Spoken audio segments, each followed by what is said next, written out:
మా వంటగదికి స్వాగతం. మా వంటగదిలో ఈరోజు ఎంతో రుచిగా ఉండే పుట్నాల పొడితో జంతికలు ఎలా తయారు చేయాలో చూద్దాం. ఒక బౌల్ తీసుకొని దానిలో 2 కప్పుల బియ్యం పిండి,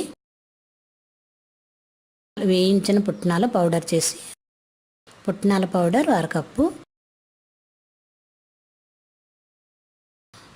నువ్వులు 2 టీ స్పూన్లు, జీలకర్ర 2 టీ స్పూన్లు,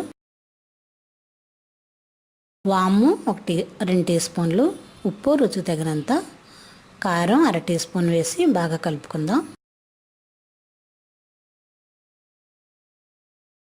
మొత్తం మిశ్రమం అంతా కలిసిన తర్వాత మరిగించిన నూనె 1/2 కప్పు వేసి బాగా కలుపుకొని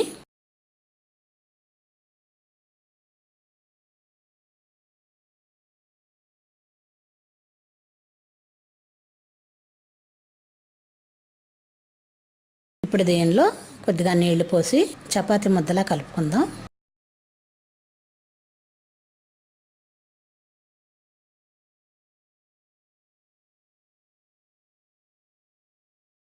ఇలా కలిపిన ఈ మిశ్రమాన్ని జంతికల గొట్టంలో పెట్టి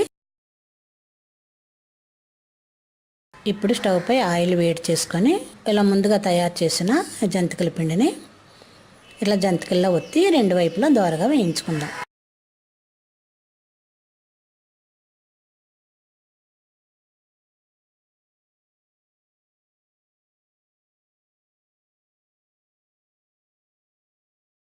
దోరగా వేగిన తర్వాత గోల్డెన్ బ్రౌన్ కలర్ వచ్చేంత వరకు వేయించుకొని వీటిని తీసి ఒక ప్లేట్లో పెట్టుకుందాం. జంతికలు చక్కగా గుల్లగా వస్తాయి, టేస్టీగా కూడా ఉంటాయి. ప్లేట్లో పెట్టుకొని సర్వ్ చేసుకుందాం. మా వంటగదిలో ఎంతో రుచిగా ఉండే పుట్నాల పౌడర్తో జంతికలు రెడీ. మరిన్ని వంటల కోసం మా వంటగదిని సబ్స్క్రైబ్ కాగలరు.